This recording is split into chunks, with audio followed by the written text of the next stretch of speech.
There we go. Hello, everyone. Welcome to the first installment of our Career Insights series for the spring semester. Career Insights, Careers for Theater Majors. My name is Jihyun Ju. I'm one of the advisors here at Beyond Barnard. I'll be moderating today. And we'll be hearing from 3 Barnard alums today. Thank you so much to our panelists for making the time to join us. The bios of our alums I'm going to drop in the chat in just a second. There will be an audience Q&A toward the end of our program. So for our students in the room who are interested in asking our panelists a question, feel free to unmute yourselves when the time comes. If you're feeling shy, you can also add your questions to the chat as well. Okay, so we're going to start off with introductions. So for our panelists, what is your current role? What sparked your initial interest in the work that you're doing now? And this is casual conversation. Anyone can jump in.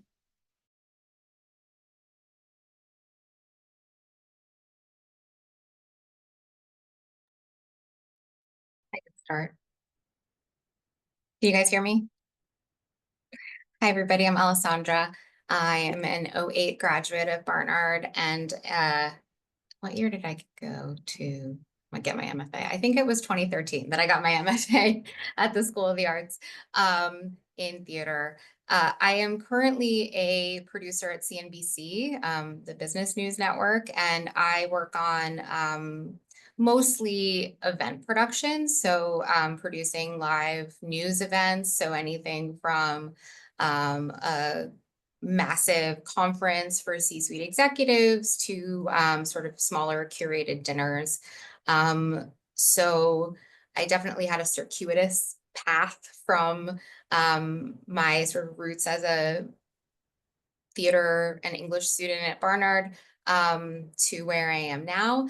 And sort of what got me here is happenstance. My career took a very strange route through all the different types of theater places you can work. So starting with my first job out of school was working at Playwrights Horizons, doing casting, and then moving on to Broadway casting, and then moving on to PR and marketing for nonprofit and for-profit performing arts centers. And then sort of out of nowhere, I got an opportunity to sort of bring my expertise from the theater world into a corporate space, which was unexpected and exciting and very cool. And that's where I've been for the past 6 or so years.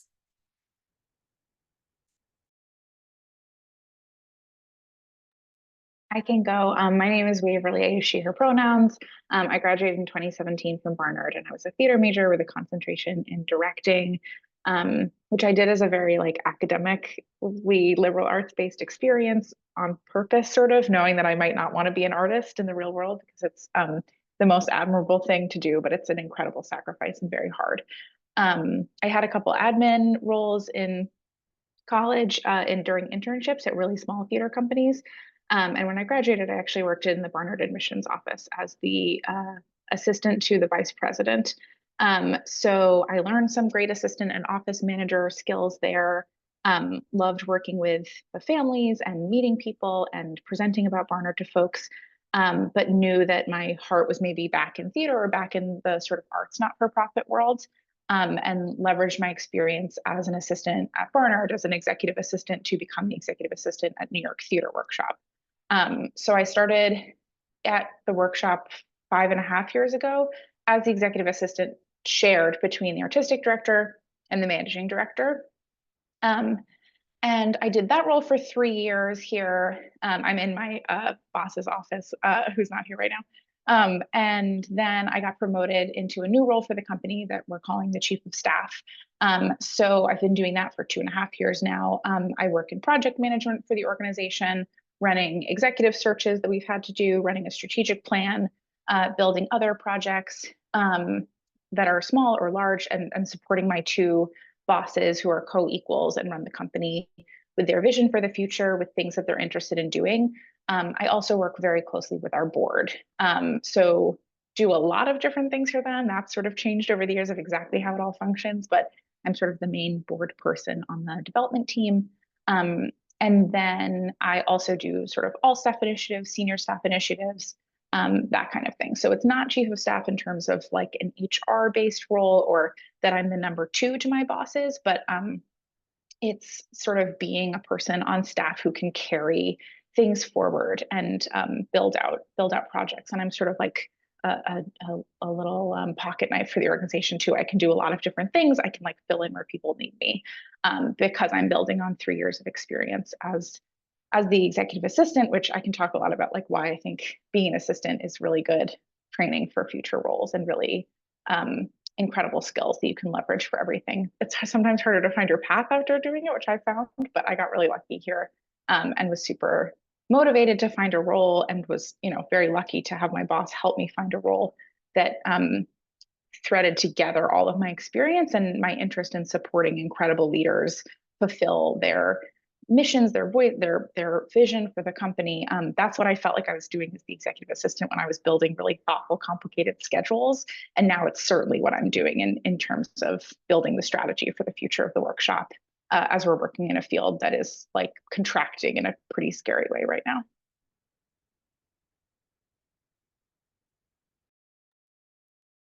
And I can go. Hi, everyone. My name is Alexandra Haddad. I'm a graduate from the class of 2021, and I use she, her pronouns. And if you've met me before, I go by Alex day to day, but I'm billed as Alexandra. I am a full-time freelance theater artist as a director and intimacy professional. I'm also bringing back some of my experience as a fight choreographer. Currently, I am the associate intimacy coordinator on Sumo, which is about to go up at the Public Theater, and that's currently where I am located. And then after this, I will be going to assistant direct my first. Oh, okay. Let's try this.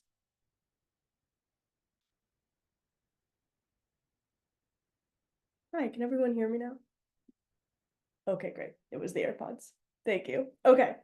Hi, I'm Alex. I'm a full-time director, freelance theater artist. I'm also an intimacy professional. So if you've met me before, I often come back to Barnard to either intimacy choreograph productions with the department or with student theater groups, and it's something I really love to do. And I work everything from, I've worked with high schoolers in the past all the way up to like the professional level. So currently I am the associate intimacy coordinator on Sumo, which is about to open at the Public Theater. And then after this, I'll be assistant directing my first professional musical. And I also worked with Waverly in the admissions office right after I graduated. And then after my time being an administrator in the admissions office, I moved on to being the artistic assistant at the Carter Theater Center in Princeton, New Jersey. I would definitely second what Waverly said.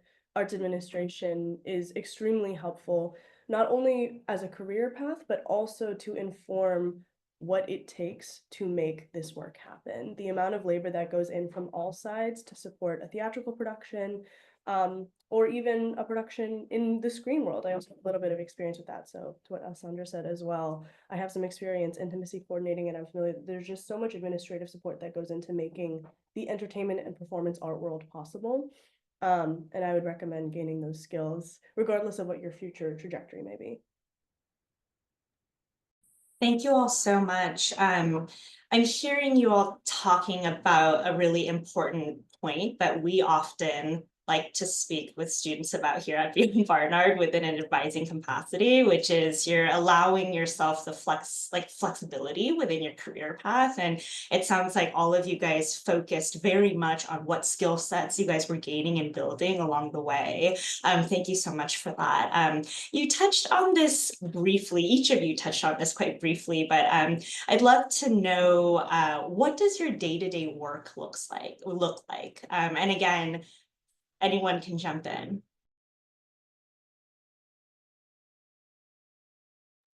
I can go first for this one.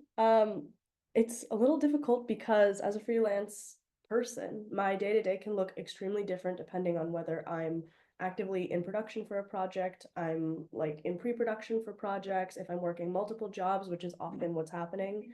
I would say right at this very moment, I am in sumo rehearsals 5 to 6 days out of the week. And so just so you know, on professional productions, the expectation is typically a 6-day work week. I am here at the rehearsal studios, helping choreograph a very physically demanding show. If I'm not actively in production, it looks like taking meetings on Zoom for pre-production, writing applications for grants, for residencies, for fellowships. It really depends on what the production is. And then I also take on a lot of shorter projects. So projects at Columbia, projects at other places in New York City, where I might go in and advise. I might go in and do a guest lecture at a university.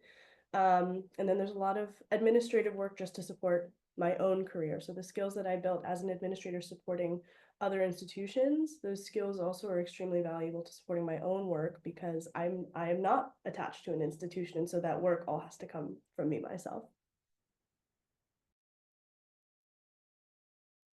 My day-to-day looks much more corporate than Alexandra's. So which is kind of like in my life was a refreshing change after, a decade of working in arts administration and working as a playwright. I was sort of craving some more of that, like knowing what to expect every day. And I was looking to start a family. And so sort of my entry into this type of role was very welcome in a lot of ways. That's not to say I don't miss being in a rehearsal room.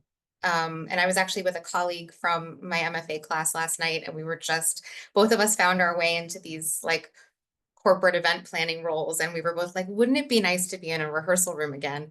So this is making me really miss that even more. But yeah, so my day-to-day is a little bit more predictable unless I'm on site for an event. So my day-to-day sort of office days, which some days I'm working from home and some days I'm in an office, which is where I am right now. This is not what my house looks like. This is what our studio looks like. And our CNBC headquarters is in Englewood Cliffs, New Jersey. It's very cool. It's like a cool TV studio. It's fun to be on a TV set. Just like walking by, people on TV every day. There is a really creative element to it, even though it's corporate. So when we're creating these events, it's really, they brought theater people in for a reason. They want creative ideas. They want to break the mold of these corporate conferences and to infuse, we're doing a big conference in Arizona. They want to infuse the local flavor. So I'm talking to folk art festivals and I'm talking to artists there and makers there, and how do we bring that kind of thing in and make it different and make it feel good. I'm also, because of my theater background, I introduced a level of guest care that wasn't something that was native to a lot of TV producers because they don't see the audience. So anything from ADA compliance to when things went virtual, because I was, one of the first members of the team when we had to pivot to virtual during COVID. Okay, so how do we get live captioning for our events? This was before Zoom had live, AI captioning in their platforms. So my day-to-day is a lot of meetings and emails and things like that. But then there's days where I'm on site at an event, setting up a conference, checking in speakers, running, and that runs a lot like a production. I'm doing budget management. I'm doing line production. I'm bringing speakers up on stage. We're adjusting lights. So all of that is really very similar to my background in theater. And in a lot of ways allows me to sort of bring my past into what I'm doing now. I'm probably somewhere in the middle in the not-for-profit world that we try to bring as much structure to, but is like a little bit chaotic.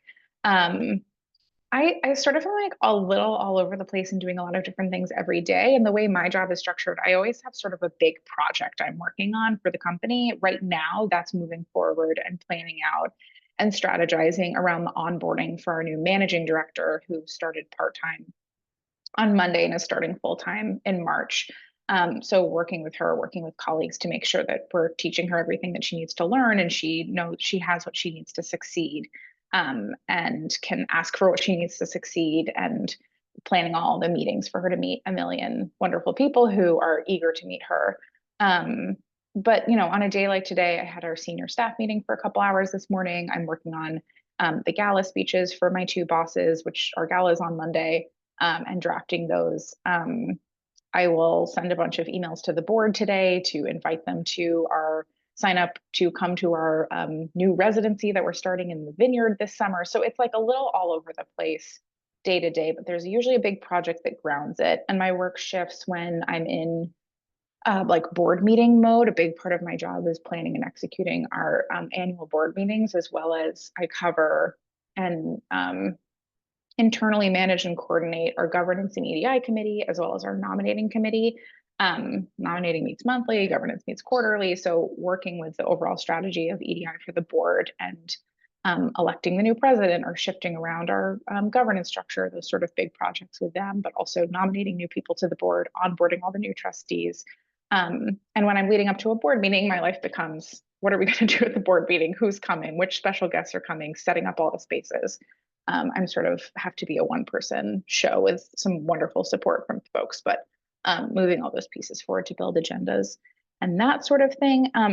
But I think I feel I get to be, my job is not super tied to the shows. It is in some ways, right? Like booking reminders for the trustees or sharing information with people. You know, I want to be really up to date on what's happening so that I can do my job of translating what we're doing internally to all the external consultants I work with, and translating the external consultants' work internally to both staff and artisan board. But I on purpose feel very connected to the theater we're doing, because otherwise, I think some of the, you know, the worst case scenario, right, is that I have to spend an afternoon like writing difficult emails to people asking for things or trying to move things forward that people don't want to pay attention to sometimes. And I feel like being able to go downstairs and see the work that we're doing on a daily basis, or attend one of our education sharings of students that we're working with over the year to build a show, like seeing their work happen, going to an engagement event for the show. Those sort of the sorts of ways that I have these beautiful opportunities just right around the corner, right in the office space. We're all crammed together, like our office building is next to the theater. I feel very connected to the work that we're doing, and I'm able to sort of infuse my job without whether I'm being like specifically asked to or not.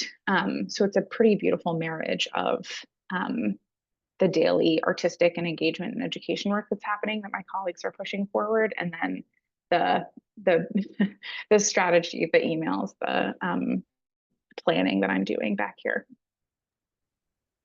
Great. Can you all hear me okay? Okay. There's a lot of construction going on outside my office, so I've had to put on my very official looking headphones. Thank you all so much for such a comprehensive overview of each of the work that you do.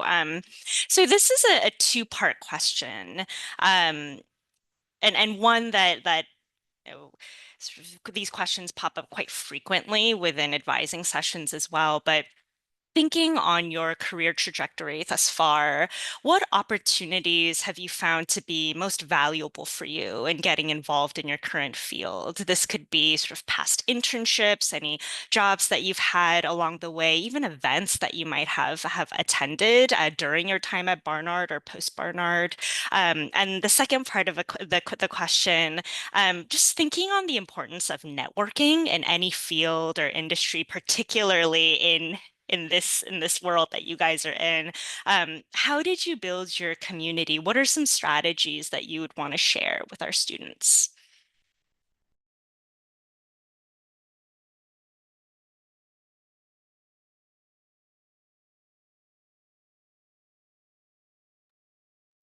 I think every, this is sort of a cop-out answer. I think every job I've had has informed in a lot of ways sort of where I am now. And those opportunities has all been really valuable to me. I think that a lot of how valuable an opportunity was also sort of based on when in my life it came to me. Because, I'd like to say that my professional life and my personal life are totally separate, but they're absolutely not. And I have had to make a lot of decisions in my life to complement my life circumstances as a married mother of 3, and that's just sort of unfortunately the reality of the world. And how an opportunity fits into my family is an important consideration at this point in my life. And I think that my time at Lincoln Center, I sort of grew up there. I really feel like that was very formative to me. I grew up there professionally, I grew up there personally. I held a few different roles there, and I had a lot of mobility within the organization. And Lincoln Center is an interesting place because it's so big and it's a nonprofit, but it's very corporate for a nonprofit. And so I come from Playwrights Horizons, which I think is very similar to the workshop in that it's very nonprofit, very artist driven, very committed to the artist. And Lincoln Center in a lot of ways is the opposite. It's kind of committed to the board and committed to the real estate.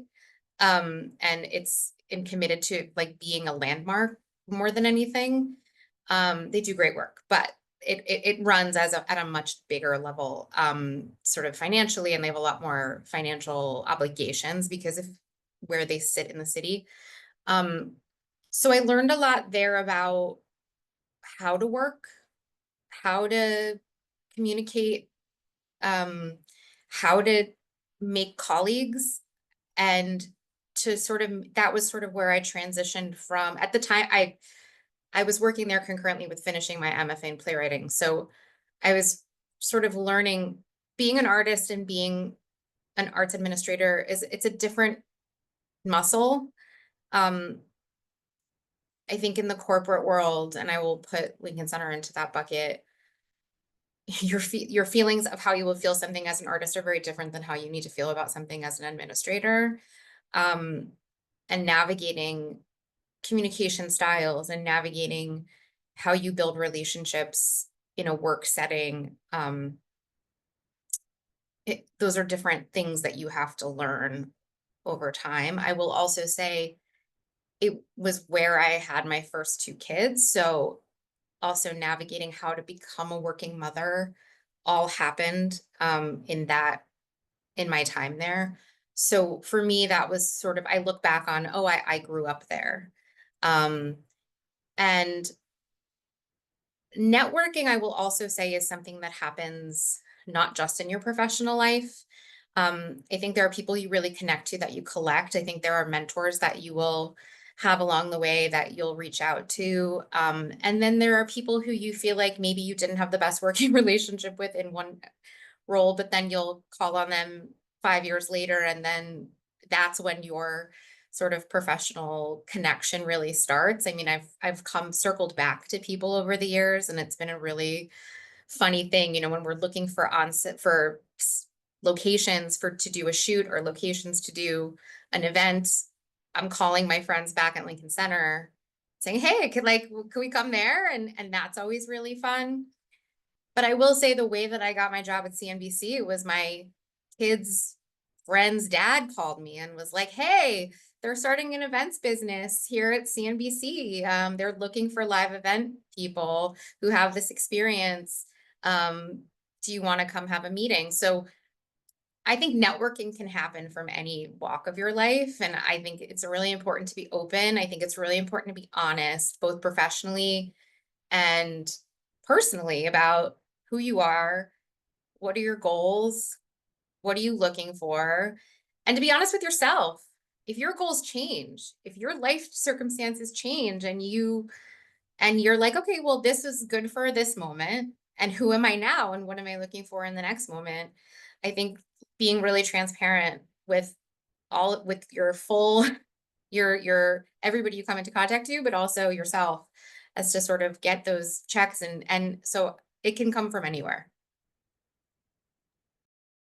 I feel similarly. And I feel like the couple times in my life where I've like reached out to like a Barnard alum on LinkedIn or something and set up a phone call, like those were lovely, very supportive, like very generous phone calls to take.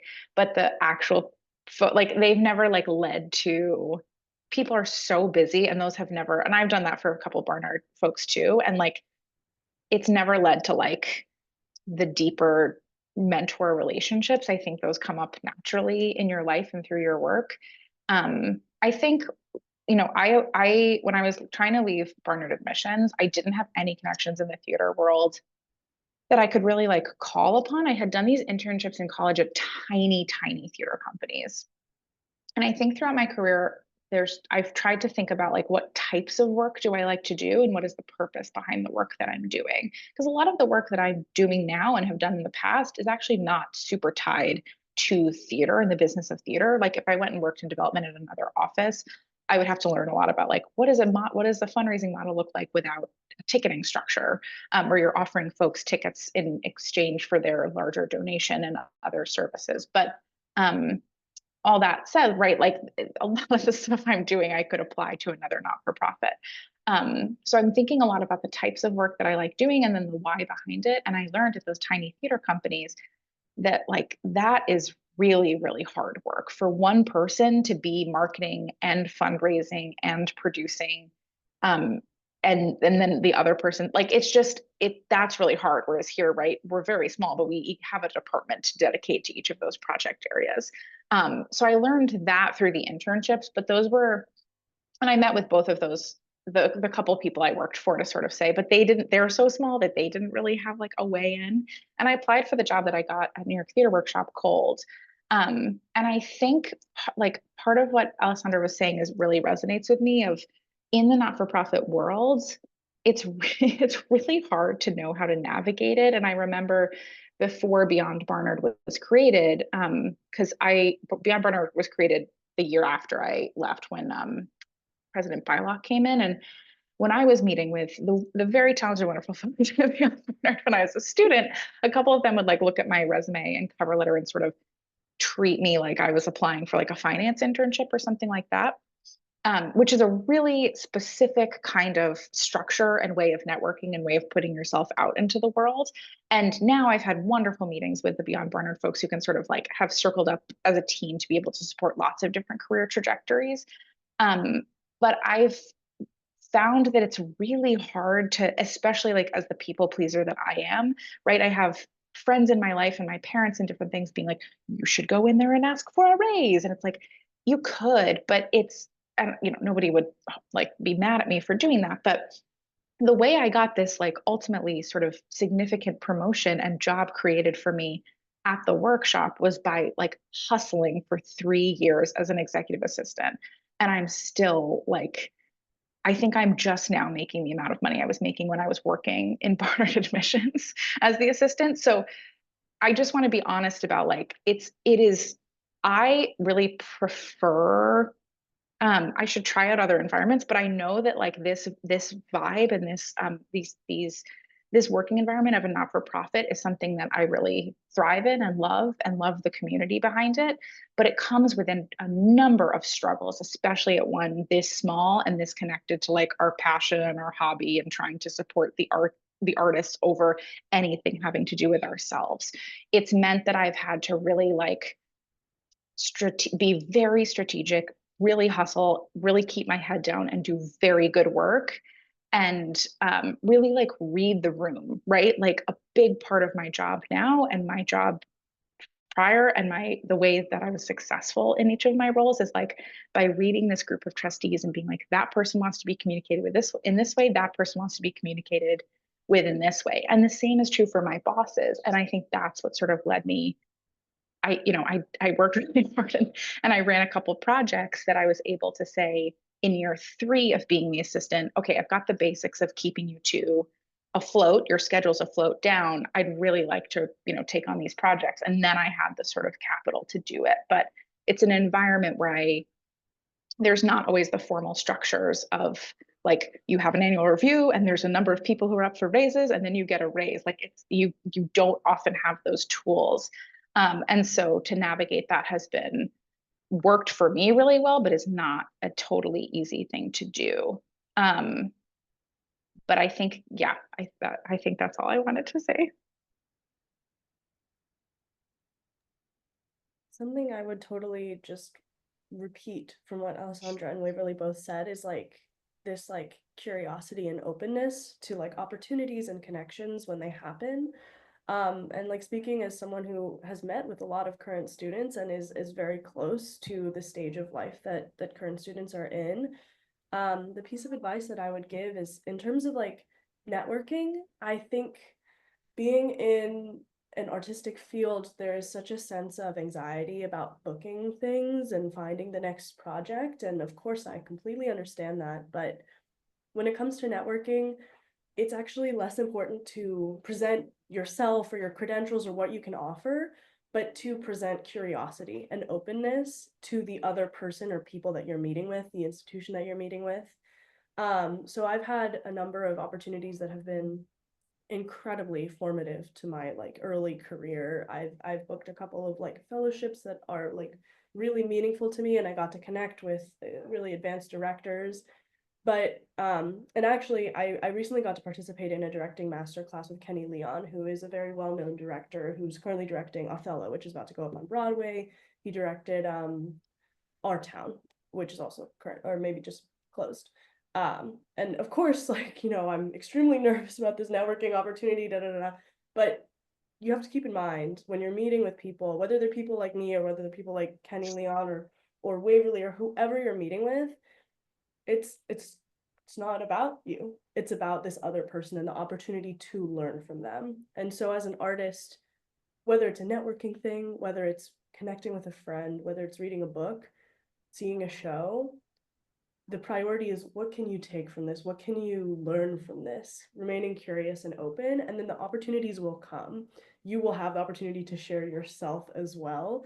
But just keeping that curiosity and excitement.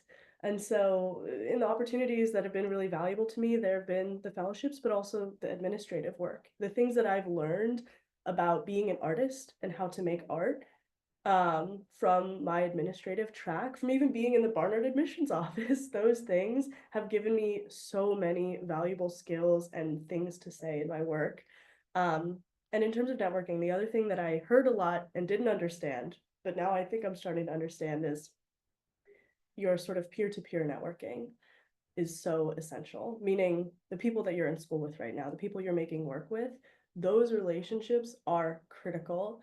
And I remember when I was a student being like, well, I love my friends, but my friends can't get me jobs. So like, what do you mean by that? And actually, absolutely. The jobs that you make with one another, the like play reading you do in your dorm room, those projects are the projects that have been in some ways the most meaningful to me, have stayed with me the longest, and continue to develop over time. And just to cite one example, there's a play that's about to go up at the public called Goddess, directed and conceived by the associate artistic director of the public. And that project started when he was in high school. That was something he was thinking about when he was younger than you are. Those projects are extremely important and will continue to stay with you throughout your life. So those relationships too are, that's why we make this, you know, as theater artists, it's all about the collaboration and coming together. So maintaining those relationships, treating them with curiosity and reverence, and taking care of them is essential to allowing the work to flourish. So one thing I forgot to say that Alex inspired me to say, but Alessandra originally inspired me to say, like the best networking I've done is with my coworkers. And like the next job I get will be because of people I met at the workshop. That's what I was trying to say. I'm not trying to be negative about reaching out to LinkedIn. Reach out to people on LinkedIn. You don't have like the most, it's hard to start out. But like that I think is where some of the most meaningful relationships come with, and taking out coworkers for coffee or drinks and saying like, can you tell me about, you know, doing that networking with them, building friendships, professional friendships with them has really like helped me grow as a person in this role. But I know will be the thing that like my coworker has left and is at this thing and says there's an opportunity for you. Like I have a feeling that's where my next thing will come from. And it's so valuable to treat those folks in that way, thoughtfully. I will also say there's an element of networking that's, like Alex said, you know, don't make it about you. There's an element of that reminds me of my favorite director to work with as a playwright. And I had this sort of shorthand, which was that if she would ever give me a note about my play, I would immediately be defensive about it. So eventually she just stopped giving me the note and she started showing me the note. And she would say, okay, this is what you wrote. And she would show me what I wrote. And she said, and this is what I think you meant. And then she would show me what she thought I meant. And 99% of the time she was correct. And I was just being defensive. But I think that's an important thing to remember, especially with networking. Like this idea of show me, don't tell me, I think is really something that's you can apply to any situation, especially if you've got those opportunities to show someone how hard you can work or to show somebody your work versus telling them about your work. I think now that I'm in a phase of my career where I'm supervising people and I'm training people who are coming out of school, I think it's just much more impactful for them to show me what they can do versus and to have the openness to tell me what they can't do, have the openness to ask me the question, have the openness to be like, I don't really understand that, versus saying, well, I can do that. So I think like that's another moment where you can take your theater training into your everyday life. Thank you all for approaching this question with such honesty. So many points are resonating, and I want to point out a couple for our students in the room.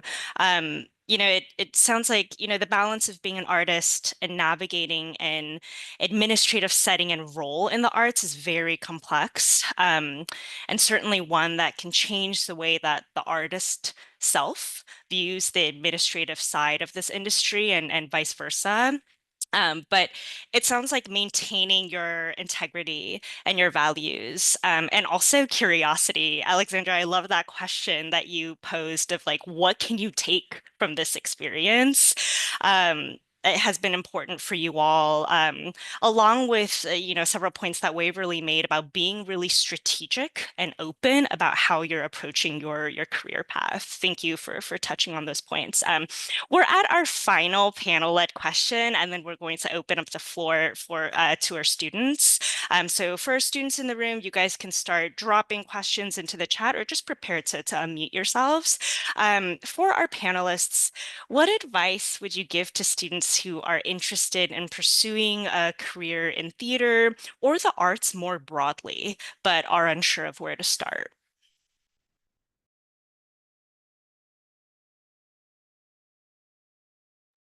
I think this is where my little executive assistant hat comes on, right? Is like, I do think it's so complicated. So when we if you are interested, Alex is going to be the one I think of no, you both could speak to like what it would look like to start a career as a full-time artist. That is not what I can speak to, but I do like read a lot of apps and hire a lot of positions for the organization. I think thinking about like the skills that you have, the things you like doing, and then what the position will teach you. There's a huge difference between being like, I'm going to pursue a career as a director and I'm going to get a full-time position as the development associate at New York Theater Workshop, versus being like, I'm going to pursue a full-time career as a director and I'm going to cobble together this beautiful schedule that is going to be stressful, but in a different way than the full-time job of babysitting and tutoring and working at this cafe and bartending. And those are two like super different. One has health insurance and a built schedule. One has the flexibility to go take any opportunity that comes onto your plate.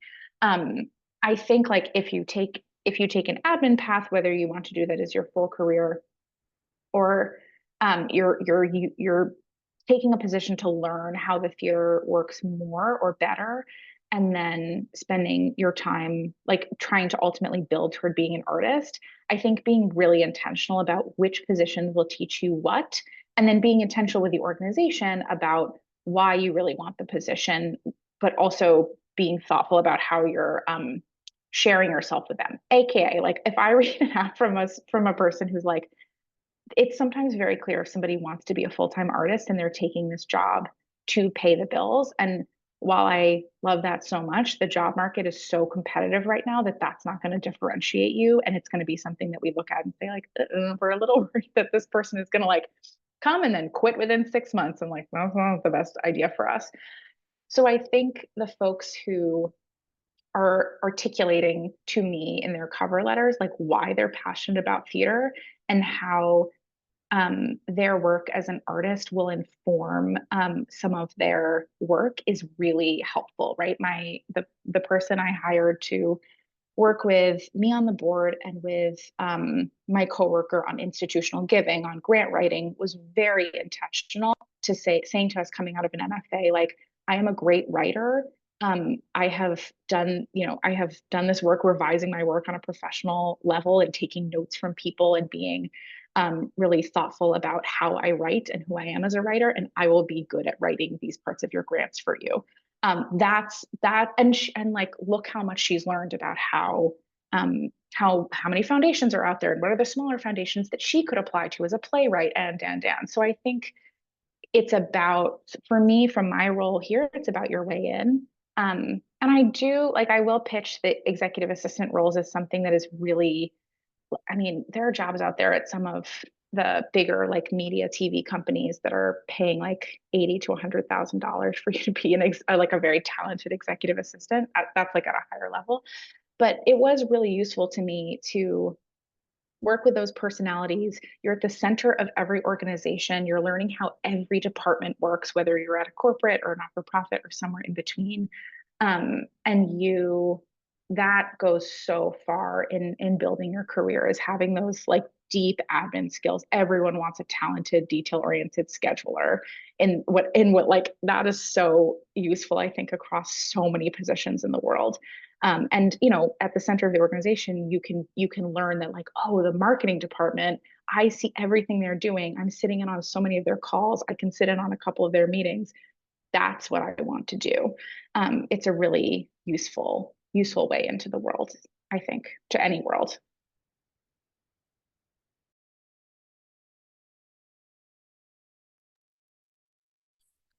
I think Waverly covered a lot of it. I will say, I graduated in, it's going to be hard to believe, but a worse job market than what's going on right now. I had the pleasure of graduating in 2008, and you guys were all a lot too young to understand what happened in 2008, but the stock market just completely crashed. And so nobody had a job, and nobody I graduated with in any industry had a job. And people, everyone who had just gotten a job was just walking out of a building with a box. So my approach to starting my professional career at that time, if it's helpful at all to anybody on this call, was to find an organization that I wanted to learn from.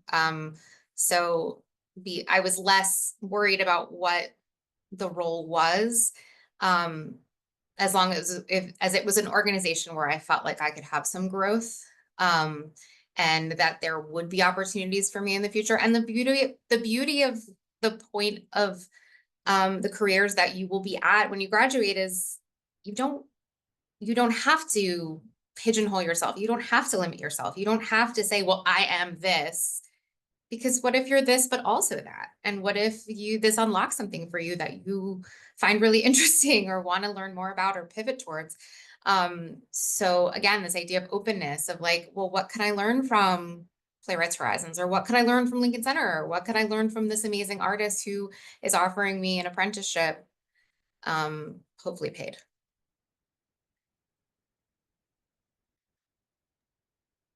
I kind of just want to tangibly say, like, what does it mean to like learn from an institution or from an experience? I think something I could have done better that I've only just started doing is like writing down the things that I'm learning, whether that's going to a show and writing things down. And if Alice has made you do this, it's very valuable. And it's something I do now that I find extremely valuable as an artist. But it's also like, when I get to be in a rehearsal room and the director says something, I'm gonna blatantly steal that. But it's also like, what am I doing to nourish myself as an artist by learning from things that are outside of the artistic world, whether that is nurturing my family and friend relationships, spending time outside, spending time on my health and wellness. Like, all of these things are really essential to having something to say in the work. And it also means in every job that you might have, whether that's an administrative job, whether that's working as a barista, whatever it is, whatever is paying your bills, coming to that, seeing what you can learn from it, or what you might learn not to do. If there are things that you notice that are not working, especially if you do end up on a track where you're going to be working as an administrator, if you're going to be working in a leadership position, the thing that I think is the least taught about this kind of work is like collaboration and management. So seeing what you can learn, what to do or what not to do. And I mean, for example, one thing that I have learned through experience of people more advanced than me doing it very well is being really warm and friendly and like sending a nice email. Like it's as simple as that. Sending a thoughtful, well-written, polite email that is nice can have such a huge impact, and it doesn't have an ask in it. So if you're not saying like, I want coffee or I want this favor, but if you're just saying like, I saw this thing and it was really cool, or like talking with you on this job interview that I didn't get, but nevertheless, it was like really wonderful to meet you. And I mean, like for me, that I got an email from someone that I interviewed with for a job that I didn't receive, and I got an email back from that person saying it was nice to meet me, which was absolutely shocking and has resulted in like a relationship between the two of us, regardless of whether that individual like opportunity came through. So learning how to work with other people as well in a warm and personable and real way from you, like, is the other thing that I've had to kind of learn on my own, but has been infinitely valuable to the kind of collaboration we all have to do. Beautiful. In these last 10 minutes, I would like to open up the floor for student questions. I'm not seeing any in the chat, so for students who have questions, feel free to unmute yourselves.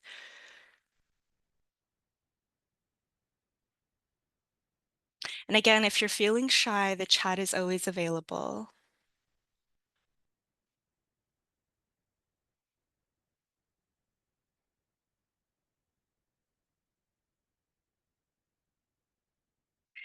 Usually when we don't have student questions, it's a sign that the panelists have given such a thorough overview of everything they could ever possibly want to know. So I actually want to ask just one final question that I love to ask our panelists. What are your hopes for your career and your profession or industry in general? I know this is a bit deeper question, but yeah, I'd love to hear your thoughts. And Camila, did you come on camera because you have a question that we could answer at the same time as we're answering this question and noodling on a hard question, not to put you on the spot? Yes, I was wondering, well, thank you all, first of all, for your thoughtful comments and thoughts, and everything was so honest and authentic, and I appreciate all the insights. So I'm wondering, theater is often seen as a separate from other art forms and other aspects of the entertainment industry. In your experience, is it possible to do like film and theater, or theater and something else? I mean, Alessandra, you are in CNBC, so you're doing, you're not in theater. So I guess it would also be interesting to hear more about that transition. But yeah, I worry that theaters like feels small sometimes, and there isn't enough opportunity. You can't really like have a foot in and a foot out. So I just wanted to hear about that. I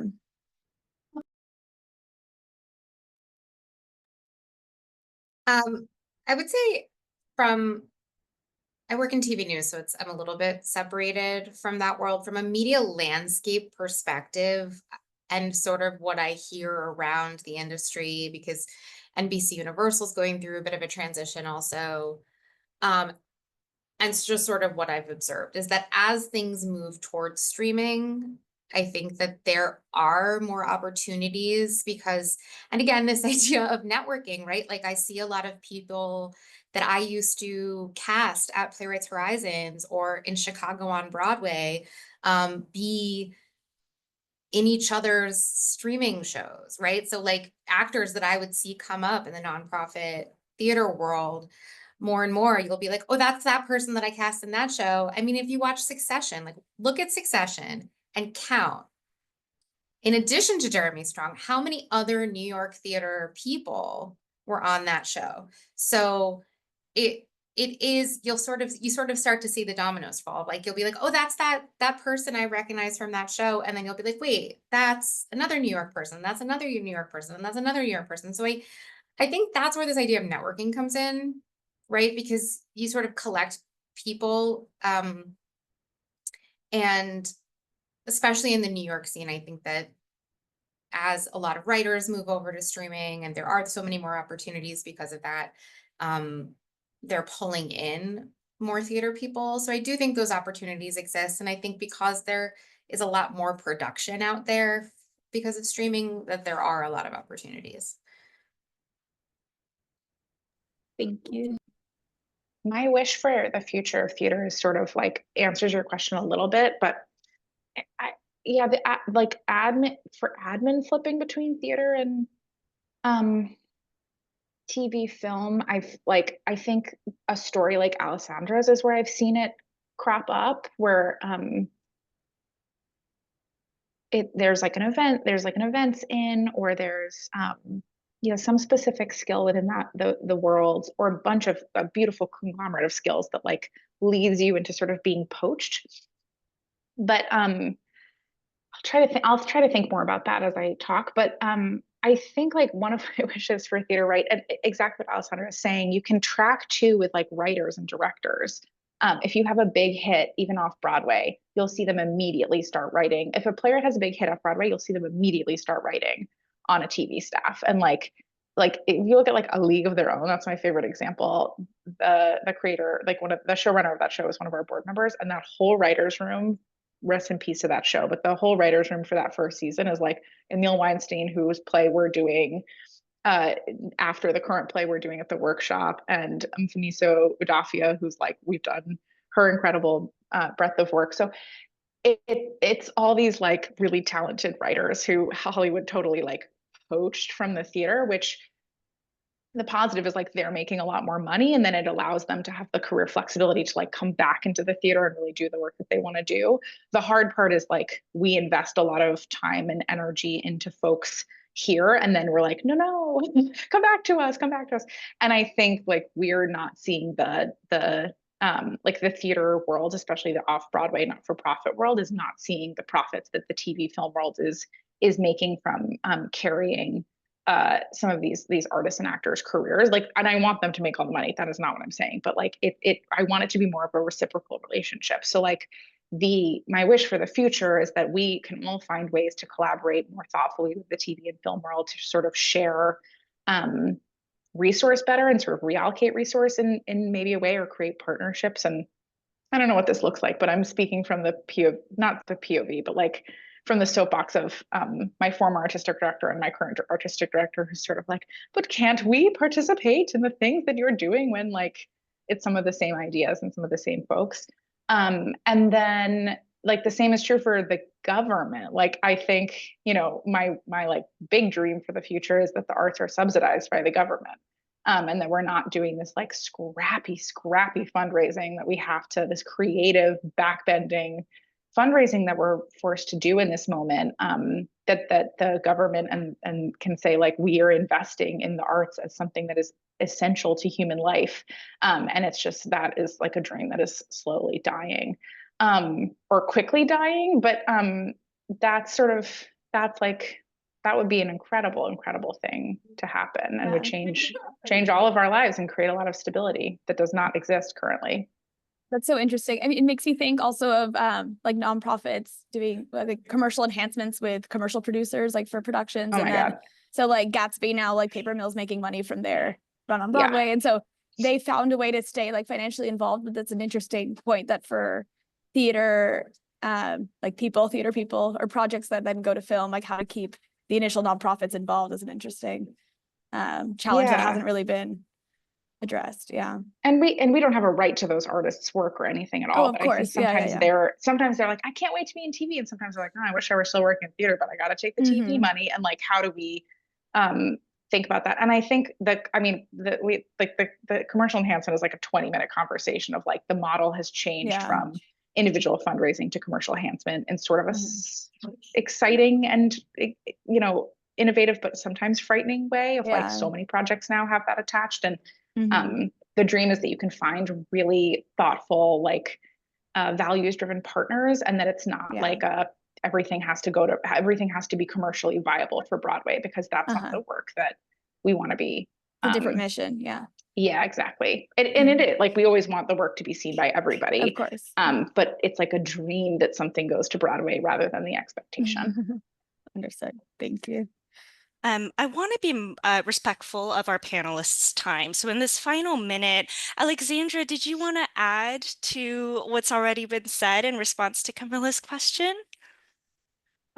Well, just very quickly on like the transition from like stage to screen. I do think it's possible, just to underscore that. I did my first like shadowing on like a big TV set this past year on the set of some TV show, some CBS show that I'm forgetting the name of right now. But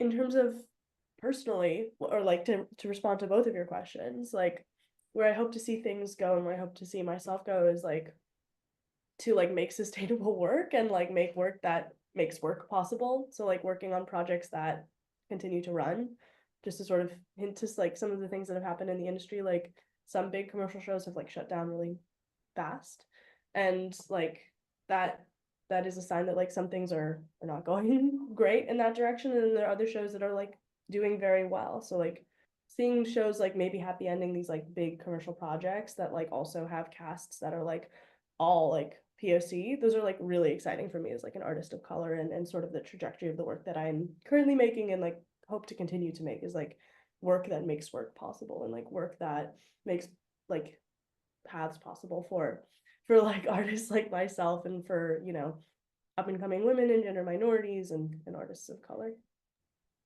Beautiful. Thank you so much. Thank you again to our panelists for joining us today and providing such thoughtful insight. For our panelists, you'll be hearing from me. I'll put everyone in one email so that contact information can be exchanged amongst you all. For our students in the room, we hope to see you at our next Career Insights event. Everyone, have a great rest of your day. Bye. Thank you. Thank you. Thank you.